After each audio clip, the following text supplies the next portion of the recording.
કેમ છો બધા? મજામાં જશો અને હું પણ મજામાં છું. તમને આ વસ્તુ જોઈને લાગતું હશે આજે શું નવીન બનાવવાનું છે. તો આજે આપણે બનાવવાનું છે ફાડા લાપસી. તો ફાડા લાપસી બનાવવા માટે જો આપણે ઘઉં લઈ લીધા છે અને ઘઉંને આ રીતના અધકચરા દળી લેવાના છે. તમે જોઈ શકો છો આ રીતના અધકચરા આપણે દળવાના છે. તો તમે ઘંટીએ પણ દળાવી શકો અને મિક્સર જારમાં પણ દળી શકો. આ રીતના અધકચરા આપણે દળી લેવાના છે. તો આપણે આખા કરતાં થોડોક વાટકો ઓછો એટલે આપણે ઘઉં લઈ લીધા છે દળીને, તમે જોઈ શકો છો આ રીતના. અને દ્રાક્ષ લઈ લીધી છે અને કાજુ બદામ લઈ લીધી છે. આમાં કાજુનો ટેસ્ટ બહુ નથી સારો આવતો એટલા માટે આપણે બદામ લીધી છે.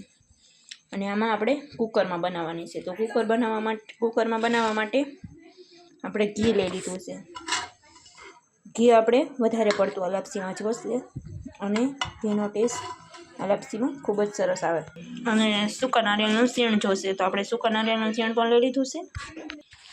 તો આપણે આમાં તમારે જે માપથી આ ઘઉંનું ભડકું હોય આ રીતનું અધકચરું એ માપથી તમારે ખાંડ લઈ લેવાની છે આમાં.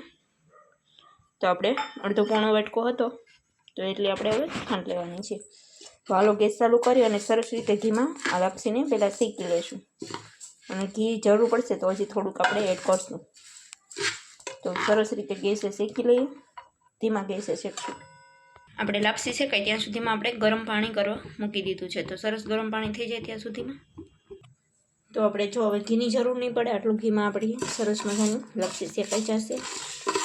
તો જો મસ્ત મજાની સુગંધ પણ આવવા માંડી છે.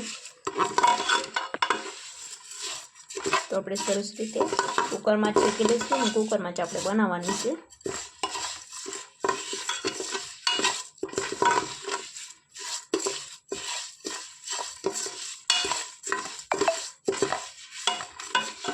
આ રીતની આપણે બધી જ લાપસીને સરસ રીતે શેકી લેવાની છે. શેકાઈ જાય પછી આપણે ખાંડ અને ગરમ પાણી એડ કરવાનું છે. તો જો આપણે આ રીતે સરસ શેકવાની છે. ઘી પણ છૂટું પડવા માંડશે અને લાપસી પણ સરસ આપણે ઘઉંના દાણા સરસ શેકાઈ જશે. અને બધી જ રેસીપીના વિડીયા બધા લોકો મૂકતા જ હોય છે પણ આ ફાડા લાપસીના વિડીયા ઓછા અપલોડ કરેલા હોય છે બધાને. તો મેં કીધું હાલો હું પણ અપલોડ કરું એટલા માટે બધા મિત્રોને ક્યારેક બનાવી હોય તો તમે આ લાપસી સુકનમાં પણ તમે બનાવી શકો છો અને પ્રસાદમાં પણ તમે ધરી શકો છો. પણ ખાવાની તો ખૂબ જ મજા આવે છે. આ બધી ખાવા માટે તો બધા બનાવતા જ હોય અને ખાસ કરીને શિયાળામાં તમે બનાવો કે કોઈ મહેમાન આવ્યા હોય ત્યારે બનાવો તો મહેમાન પણ ખુશ થઈ જાય એવી આ લાપસી તૈયાર થાય છે. તો ફાડા લાપસીની રેસીપી તમને કેવી લાગે છે જરૂરથી જણાવજો.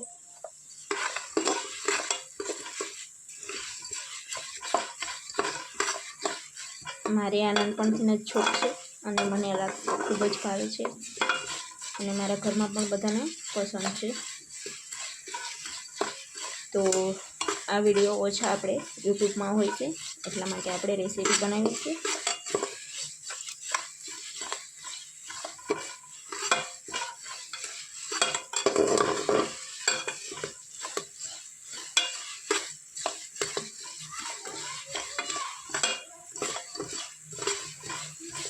મસ્ત સ્મેલ આવવા માંડી છે. આપણે પહેલાં કરતાં ઘણો કલર ચેન્જ થઈ ગયો છે અને સરસ સુગંધ પણ આવવા માંડી છે. અને આપણા જે ઘઉંના દાણા છે એ પણ સરસ ફૂલેલા થઈ ગયા છે. તો આપણે સરસ મજાની શેકાઈ ગઈ છે. તો હવે આપણે શેકવાની નથી, આટલી જ શેકવાની છે. ગોલ્ડન બ્રાઉન થોડો કલર થઈ જાય ત્યાં સુધી આપણે શેકવાની છે, વધારે નથી શેકવાની. તો આપણે પહેલાં કરતાં ઘણો કલર ચેન્જ થઈ ગયો છે, તમે બધા જોઈ શકો છો.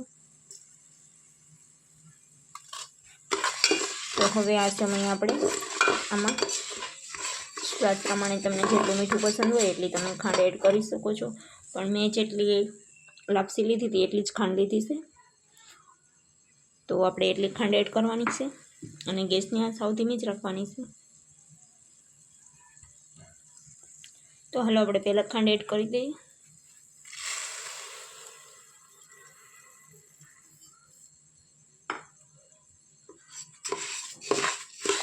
ખાંડને મિક્સ કરી દેવાની છે.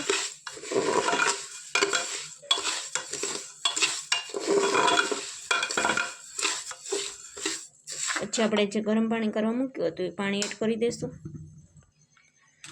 પાણી નાખતી સમયે તમારે ધ્યાન રાખવાનું છે.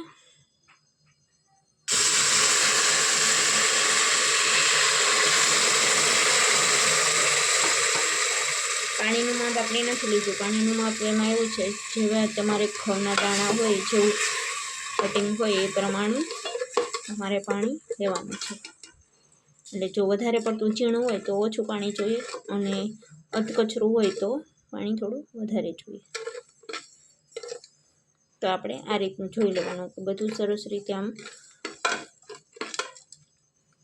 આપણે 2 થી 3 ચીટી થાય અને બધું પાણી એબ્ઝોર્બ થઈ જાય એટલું પાણી આપણે એડ કરવાનું છે. તો જો આપણે હવે કુકરનું ઢાંકણ બંધ કરી દઈશું અને 2 થી 3 ચીટી આપણે ધીમા ગેસે કરી લઈશું. એટલે આપણી સરસ મજાની લાપસી થઈ જશે તૈયાર. આ રીતે કુકરનું ઢાંકણ બંધ કરી દેવાનું છે અને ધીમા ગેસે આપણે 3 ચીટી જેટલી કરી લેવાની છે.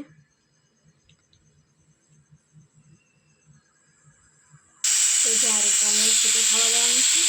આપણે પહેલી ચીટી થઈ છે, આજે આપણે 2 ચીટી ખાવા દઈશું, એટલે 3 ચીટી થાય ત્યાં સુધી આપણે ચડવા દઈશું. તો જો આપણી સરસ મજાની લાપસી સળીને થઈ ગઈ છે રેડી. તમે બધા જોઈ શકો છો. આપણે આમાં ઉપરથી ઘી એડ કરવું હોય તો તમે ઘી પણ એડ કરી શકો છો, અને ડ્રાયફ્રૂટ જે તમારે પસંદ હોય એ તમે એડ કરી શકો છો. તો મસ્ત મજાની આપણી લાપસી થઈ ગઈ છે રેડી. તો હાલો આપણે એને ગાર્નિશિંગ કરી દઈએ.